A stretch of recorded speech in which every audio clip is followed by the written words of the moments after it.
मोहनदास से महात्मा गांधी बनने तक का सफर। अब नई युवा पीढ़ी को गांधी जी के विचारों से जोड़ने के लिए बिरला परिवार आधुनिक तकनीकी पर आधारित म्यूजियम स्थापित कर रहे हैं। देश ही नहीं बल्कि विदेशों में भी इन म्यूजियम की स्थापना की जा रही है। इन्हीं सब विषयों पर चर्चा करने के लिए आज हमारे साथ में नितिन माथुरिया जी, जो कि शाश्वत गांधी और स्पेशल प्रोजेक्ट के प्रेसिडेंट हैं।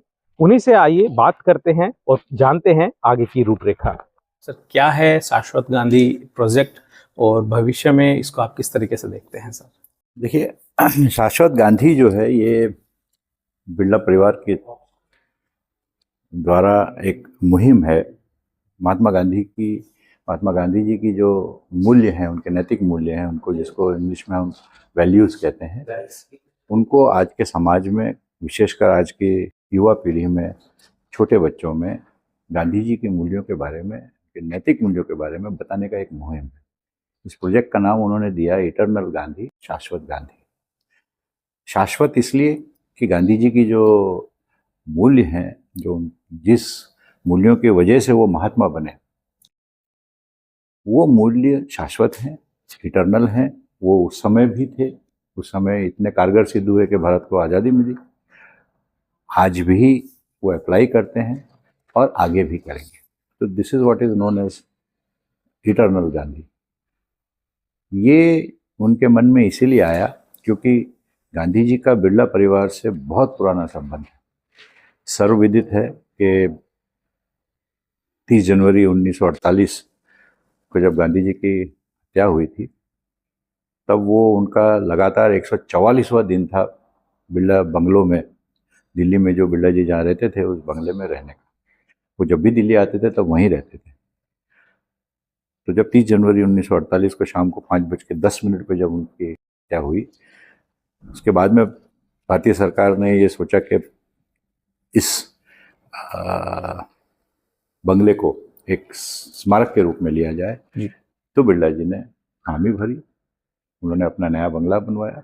जिस जगह पे वो पीढ़ी दर पीढ़ी रहते थे वो गांधी स्मारक के लिए दिया गया और आज उसका नाम, आज उसको लोग गांधी स्मृति के नाम से जानते हैं। जो समिति है जो उस बंगले को संचालित करती है और जो उसको ओन करती है, मालिकाना हक रखती है, उसका नाम है गांधी स्मृति दर्शन समिति। प्रधानमंत्री मोदी जी उसके चेयरमैन हैं। वाइस चेयरमैन आज की तारीख में श्री विजय गोयल हैं और डायरेक्टर हैं बहुत बड़े ही होनहार ब्यूरोक्रेट हैं, उनका नाम है डॉक्टर ज्वाला प्रसाद। 2004 में मिसेस राजश्री बिरला, जो जीडी बिरला के बेटे वसंत कुमार बिरला, उनके बेटे आदित्य बिरला, उनकी वाइफ, आदित्य बिरला जी नहीं रहे, उनकी जो पत्नी है राजश्री बिरला जी, उन्होंने ये सोचा कि इस जगह पे, बड़ी माफक जगह थी, यहाँ पे एक गांधी जी के बारे में एक डिजिटल मल्टीमीडिया इंटरैक्टिव म्यूजियम खोला जाए। डिजिटल मल्टीमीडिया म्यूजियम क्यों? आजकल के बच्चों में, युवा पीढ़ी में वो इंटरेस्ट नहीं रहा, वो रुचि नहीं रही कि किताबें पढ़ने में, और किताबें, कोई फोटो लगा हुआ है, कोई ऐनक रखी है, चिड़ी रखी है, उसमें उनको इंटरेस्ट नहीं है, रुचि नहीं है। वो अंदर जाते हैं क्योंकि माँ बाप ले जाते हैं, वो ले गए, देखा, बाहर निकल गए, कुछ नहीं समझ में आया। तो डिजिटल मल्टीमीडिया म्यूजियम, ये उस समय 2004 की सोच थी कि कुछ इंटरैक्टिव हो, कि आप कुछ करें, सामने से कुछ ऑडियो विजुअल के मार्फत आपको दिखे। ये उस समय की सोच थी। तो 2005 में उस समय तत्कालीन प्रधानमंत्री डॉक्टर मनमोहन सिंह ने, उन्होंने अपने हाथों से इसका विमोचन किया, इनॉग्रेट किया। इतना पसंद आया लोगों को। आज भी औसतन एवरेज 800 से 900 लोग रोज के वहाँ आते हैं, देखते हैं। विदेशी पर्यटक होते हैं, देशी होते हैं। वहाँ से जब स्टार्ट किया तो लोगों को बहुत पसंद आया, वो आइडिया बड़ा जमा लोगों। फिर हमने जो दूसरा बनाया वो बनाया बर्मिंघम में, कि लंदन के करीब, लंदन से 2 घंटे दूर है। वहाँ एक तिरुपति बालाजी का ट्रस्ट था, वहाँ तिरुपति बालाजी का बहुत बड़ा मंदिर बनाया गया है। तो उन्होंने कहा कि हमें गांधी जी के एक म्यूजियम चाहिए, जैसा आपने यहाँ बनाया वैसा बनवा के दीजिए। तो ये वहाँ बनाया गया। तीसरा हमारा म्यूजियम बना भुवनेश्वर में, उड़ीसा में। तो 20 फरवरी 2020 को इनॉग्रेट किया गया। तब नवीन पटनायक जी वहाँ के चीफ मिनिस्टर थे। मुख्यमंत्री रहे। चौथा म्यूजियम मैं इनॉग्रेट करके आया 30 अक्टूबर 2022 न्यू जर्सी में, यूएसए में। ये अपने तरह का पहला म्यूजियम था। Yes sir. और अब हम जो 5वां म्यूजियम बना रहे हैं, ये बना रहे हैं पूना में। जी सर, ये गांधी जी पर ही रहे। ये इसमें जितने डिजिटल एग्जिबिट्स हैं, यस वो एग्जिबिट्स जो हैं एक एक गांधी जी के मूल्यों पे आधारित है। एकता पे एक एग्जिबिट है, अहिंसा पे बहुत बड़े 3 एग्जिबिट्स हैं। एक बढ़िया एग्जिबिट ऐसा है जिसको कहते हैं हम टाइमलाइन। यस।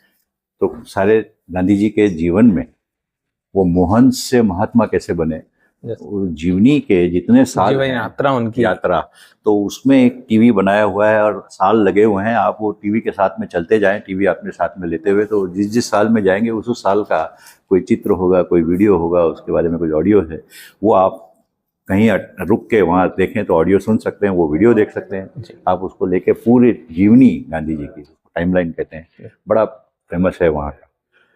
दांडी यात्रा से रिलेटेड एक है कि नमक, जब हम हमारी भूमि, हमारा नमक, हमारा शासन, ये जब नारा उन्होंने लगाया था तो क्या किया था, तो उसके बारे में एक है कि आप जैसे नमक बटोरते हैं वैसे ही ऑडियो विजुअल में दांडी यात्रा का पूरा किस्सा सामने आता है। कैसे वो गए, कितने लोग उनके पीछे आए, कैसे वो दांडी यात्रा का आयोजन किया गया, कैसे साबरमती आश्रम से लेकर दांडी तक की यात्रा की गई, किन किन गाँवों में रुके, जब जब रुकते थे तो वहाँ लोगों के ठहरने की व्यवस्था, खाने पीने की व्यवस्था, कैसे, ये सारी चीज़ों का वर्णन है। कितने लोगों ने उनका साथ दिया। तो बिरला जी को भारतीय सरकार ने ये एक तरह का रिस्पॉन्सिबिलिटी दी गई कि महात्मा गांधी के मूल्यों को कौन दे सकता है, भारत में कौन ज़्यादा प्रचार कर सकता है, प्रसार कर सकता है। तो एक तरह से अनसेड एलिजिबिलिटी क्राइटेरिया जिसको कहते हैं हम, या तो एक तो सबसे पहले आपके पास में उतना पैसा होना चाहिए कि आप इस तरह के म्यूजियम बनाएं, तो स्वाभाविक है। और दूसरा, जिन्होंने गांधी जी को जाना हो, पढ़ने से नहीं, जिन्होंने गांधी जी के साथ जीवन साथ बिताया। तो बिरला जी, जो घनश्याम दास जी डी बिरला जी, वो इनसे इतने प्रभावित थे। इनका जो साथ था, एक तरह से दोनों के बीच में 21 वर्षों का गैप था। तो गांधी जी को बिरला जी ने अपना एक मेंटर की तरह से माना। उनके जितने मूल्य थे, ट्रस्टीशिप जिसको न्यासधारिता कहते हैं, उस बेसिस पे, उसके आधार पे उन्होंने आदित्य बिरला समूह की रचना की। तब तो जी डी बिरला समूह था, फिर आदित्य बिरला हुआ। तब से लेके आज तक हर एक पीढ़ी जो है वो ट्रस्टीशिप के बेसिस पे अपने बिजनेस को आगे बढ़ा रहे हैं। तो ये प्रोजेक्ट है शाश्वत गांधी। सर, टेक्नोलॉजी का जिस प्रकार से इस्तेमाल कर रहे हैं, उसके पीछे का उद्देश्य क्या है और युवा कितना उससे इंटैक्ट हो पा रहे हैं? सर देखिए, मुझे जो बताया गया, हरीश जी ने मुझे जो बताया कि प्रॉफिट जो होता है वो 2 तरह का होता है। एक होता है व्यावसायिक प्रॉफिट, जो फाइनेंशियल प्रॉफिट कहते हैं। दूसरा होता है कि अगर आपने अपने जो आपका मूलभूत कारण था कोई चीज़ करने का, उसका जो ऑब्जेक्टिव था, वो अगर आपने अचीव कर लिया, वो आपने अगर प्राप्त कर लिया, तो आप प्रॉफिट में हैं। तो उनका ये मानना है कि अगर 1000 बच्चों में से अगर एक बच्चा भी गांधी जी के मूल्यों को देखकर से प्रभावित होकर बाहर निकलता है और उसके जीवन में कुछ फर्क आता है, उस प्रभाव, तो अपने ऑब्जेक्टिव आपने अचीव, तो आप सक्सेसफुल रहे। ये उनका मानना है। तो ये जो टेक्नोलॉजी है, टेक्नोलॉजी को इसलिए लिया गया कि बच्चे टेक्नोलॉजी से प्रभावित, उसी टेक्नोलॉजी को लेके आगे बढ़े। तो ये जितने म्यूजियम हमने बनाए हैं वो सारे एग्जिबिट कहीं ना कहीं कोई ना कोई टेक्नोलॉजी के बेसिस पे, सेंसर टेक्नोलॉजी है, डिजिटल टेक्नोलॉजी है। और आज जो हम पूना में म्यूजियम बना रहे हैं, अभी इसी महीने उसका शिलान्यास हुआ, मतलब ग्राउंड ब्रेकिंग करी हमने, और अब उसका डिगिंग चालू किया है, शुरू किया है। हमारा जो टारगेट है वो 2 सालों में इसको पूरा करने का है। ये अपना तरह का सबसे पहला म्यूजियम होगा, एक गांधी जी की लिए एक मेमोरियल होगा। हिस्ट्री, इतिहास दुनिया ने देख लिया अब गांधी जी का, इंग्लैंड में क्या हुआ, साउथ अफ्रीका में, दक्षिण अफ्रीका में क्या हुआ, चंपारण में आया क्या हुआ, साबरमती में क्या किया क्या हुआ, वो सारा लोगों ने देख लिया, पढ़ लिया, सुन लिया। लेकिन वो ये जो प्रभाव डालने के लिए आज जो ये जो म्यूजियम बना रहे हैं, ये हम इसके शाश्वत मूल्य पे आधारित रखा है, इटर्नल, कि उस समय जो किया उन्होंने तो भारत तो जीत गया उसकी वजह से, आजाद हुआ साल। आज के जमाने में कंटेम्पररी जिसको कहते हैं, उनके मूल्यों का क्या प्रभाव है मानव जाति के लिए, गांधी जी के जो मूल्य थे वो आज किस तरह से एक इम्पैक्ट ला सकते हैं, और आज से 10, 15, 20, 50 वर्षों बाद में क्या होगा। तो उस बेसिस पे ये म्यूजियम बन रहा है, और ये अपनी तरह का एक पहला म्यूजियम होगा। हम इसमें आर्टिफिशियल इंटेलिजेंस, हम उसमें वर्चुअल रियलिटी, उसमें कई चीजें लेके आएंगे। आज के जमाने के हिसाब से हाईटेक एक म्यूजियम आप स्टेबल करने जा रहे हैं। वो सेल्फ सस्टेनेबिलिटी पे विश्वास रखते थे, स्वच्छता पे विश्वास रखते थे, एकता पे विश्वास रखते थे, उनके जो नैतिक मूल्य थे, अहिंसा पे विश्वास रखते थे। आज कहते हैं कि आर्टिफिशियल इंटेलिजेंस जो है वो गलत हाथों में पड़े तो सबसे ज्यादा विध्वंसक है, सबसे ज्यादा एक्सप्लोजिव, डिस्ट्रक्टिव हो सकता है। न्यूक्लियर पावर जैसे लोग बात कहते थे, गलत हाथों में पड़े तो बहुत ज्यादा विध्वंसक है। तो कहीं ना कहीं गांधी जी के जो मूल्य हैं अहिंसा के और नैतिकता के, वो मूल्य आर्टिफिशियल इंटेलिजेंस में एक नींव, उसका एक बेसिस बनना चाहिए, ये हमारा मानना है। तो उसको हम कहीं ना कहीं किसी न किसी तरह अपने किसी न किसी एग्जीबिट में लेके आएंगे। मैं आदित्य बिरला ग्रुप में, ये मेरा पहला ही जॉब है, मैंने 35 साल से हूँ, और पिछले 4 सालों से मैं ये कर्नल गांधी का प्रोजेक्ट देख रहा हूँ। मिसेस बिरला, राजेश्री बिरला जी के नेतृत्व में, उन्हीं के गाइडेंस में, वो उनका जो सोच है, उनके जो विचार हैं, उसको किसी न किसी तरह से कर रहे हैं। हम तो एग्जीक्यूटेंट हैं, सारा काम तो उनका है, बट यह है कि मुझे ऐसा लगता है कि कहीं ना कहीं हम जरूर इसमें कामयाब रहेंगे। और जैसा मैंने कहा कि अगर 1000 में से एक बच्चा भी अगर किसी तरह से गांधी जी के मूल्यों को लेकर आगे बढ़े तो ये देश के लिए बहुत है। सर, आप विदेशों में भी इसको, मेमोरियल को आप एग्जिबिट्स लगा रहे हैं अलग अलग जगह पे, तो विदेशों में ले जाने का कंसेप्ट है, उसके पीछे की अवधारणा क्या है सर? देखिए, ऐसा है कि मैंने ये देखा कि आज के ज़माने में गांधी जी के बारे में काफ़ी मजाक हो रहा है। लोगों को जो आज़ादी विरासत में मिली है, इनहेरिटेंस में, उसका कहीं ना कहीं उनको उसकी कदर नहीं हो रही है। मगर मैंने देखा कि विदेश में गांधी जी के नाम से लिटरली दरवाजे खुल जाते हैं। लोगों को गांधी जी पे इतना ज़्यादा प्रभावित हैं लोग।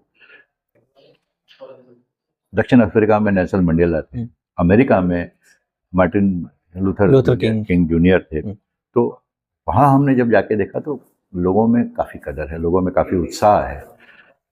जैसे मैंने आपको बताया कि दिल्ली में जब म्यूजियम बना तो दूसरा म्यूजियम जो है वो लंदन में जाके बना। वहाँ के लोग काफ़ी लालायित थे, उत्साहित थे कि क्यों ना हम गांधी जी का एक। मैंने जब अमेरिका में, हम न्यू जर्सी में बनाना चाह रहे थे, तो न्यू जर्सी में क्योंकि भारतीय काफ़ी हैं, पर जब मैं 2 बार अपने वहाँ के दूतावास, कंसुलेट जनरल जो थे न्यूयॉर्क में, उनसे मिला इस बारे में, तो मेरी दूसरी या तीसरी मुलाकात में उन्होंने मुझे अटलांटिक सिटी के मेयर से मिलाया। अटलांटिक सिटी जो है वो साउथ न्यू जर्सी में है, समुद्र के किनारे, और वो लास वेगास के तर्ज पे बनी है, सिर्फ कैसीनोज और मतलब लाखों डॉलर कैसीनो में जुआ, और वो उस तर्ज पे बनाया है अमेरिका में। तो बोले आप यहाँ क्यों नहीं बनाते? मैंने कहा कि गांधी जी का अटलांटिक सिटी का से क्या मेल, उसको सिन सिटी के नाम से जानते हैं, तो सिन सिटी में महात्मा गांधी क्या कर रहे हैं? तो बोले जी आप नहीं समझ रहे हैं, यहाँ की जो लोकल पॉपुलेशन है वो गरीबी की रेखा के काफ़ी नज़दीक है, और वो देखते हैं कि यहाँ लाखों डॉलर उड़ाया जा रहा है कैसीनो में। तो छोटे मोटे गुनाह, क्राइम होते रहते हैं, पेटी क्राइम जिसको कहते हैं। मैं किसी तरह से, हम चाहते हैं कि गांधी जी की एक विचारधारा कहीं ना कहीं यहाँ आए, तो आपका गांधी म्यूजियम से बेहतर क्या चीज़ होगी। और उन्होंने ये बताया कि यहाँ सैलानी या टूरिस्ट जो है वो करीब 27 मिलियन टूरिस्ट वर्ष एक सालाना आते हैं, तो ये म्यूजियम आपका यहाँ बनना चाहिए। न्यू जर्सी ही है ये, बट साउथ न्यू जर्सी। तब हमने वहाँ पे इनॉग्रेट। मैं पिलानी में आया हूँ। पिलानी में जो हमारा तो ये एक घर है, पिलानी तो बिरला जी का पैतृक घर था, यहीं से वो आगे निकले थे। तो हमारा जो दिल्ली का म्यूजियम है दिल्ली के म्यूजियम का जो देख रेख है वो यहाँ पिलानी की टीम करती है। जी। तो यहाँ मैं आता हूँ, यहाँ पे आदित्य बिरला जी का, आदित्य बाबू जो हम कहते हैं, उनका भी एक म्यूजियम बना काफी है। हाईटेक मेमोरियल वो आदित्य बिरला जी का बना है। और तो इसी तर्ज पे वो है। तो जो ये म्यूजियम यहाँ बनाया है, रंजीत मकुनी जी हैं जी। जो क्यूरेटर हैं, उन्हीं ने हमारा दिल्ली का म्यूजियम 2005 में बनाया था, और वही हमारा पुणे का म्यूजियम बना रहे हैं, डिजाइन कर रहे हैं। तो आपने अगर ये म्यूजियम देखा है तो आपको, मैं आशा करता हूँ कि वो म्यूजियम भी आपको जरूर जी। पसंद आएगा। कभी दिल्ली आए तो वहाँ देखिए। और मैं चाहता हूँ कि लोगों को पता चले कि इस तरह का एक म्यूजियम है जो नितांत बिना मूल्य की उसमें प्रवेश है, फ्री एंट्री है, जी। 1 रुपया चार्ज नहीं करते। ये तो बिरला समूह का, बिरला जी का ये काफ़ी क्लोज टू द हार्ट जिसको कहते हैं, उनके दिल के बड़ी करीबी प्रोजेक्ट है ये। तो जो भी खर्च है वो बिरला समूह करता है। उसको आप CSR मान लीजिए, उसको आप जो मान, मगर कोशिश यही है कि जैसे बिरला मंदिर बनते हैं जी। आज दुनिया में, सिर्फ वही एक मंदिर ऐसे हैं जो देवी देवता के नाम से नहीं जाने जाते, बिरला मंदिर के नाम से हैं। वैसे ही गांधी म्यूजियम जो है, तो जैसे हम पुणे में अभी नया मंदिर बना रहे हैं, अभी गोवा में हमने 2 साल पहले बनाया था, पुणे में बन रहा है अष्टविनायक का, और पुणे में ही ये महात्मा गांधी का म्यूजियम बन रहा है। तो हम चाहते हैं कि लोगों को ये पता चले और इसका वो कोई ना कोई किसी ना किसी तरह से फ़ायदा उठाएं, अपने बच्चों को लेके जाएं। हम काफ़ी कोशिश करते रहते हैं दिल्ली में और भुवनेश्वर में, वहाँ के एजुकेशन मिनिस्टर से मिले, वहाँ के टूरिज़्म मिनिस्टर से मिले, मिनिस्ट्री से बात करी कि स्कूलों के बच्चों को हफ्ते में एक बार जरूर बस से 40-50 बच्चे आएँ, देखें और जाएं। तो काफ़ी उत्साह है वहाँ के स्कूल्स में, विद्यालयों में। इसी तरह से बढ़ेगा कुछ। बहुत बहुत शुक्रिया सर, आप समय देने के लिए। धन्यवाद, आपका धन्यवाद। गांधी जी के जो विचार हैं उनको आप जिस प्रकार से नए दौर में नए तरीके से आप उसको आगे बढ़ा रहे हैं, उसके लिए बहुत बहुत धन्यवाद। बिरला जी का धन्यवाद है। धन्यवाद।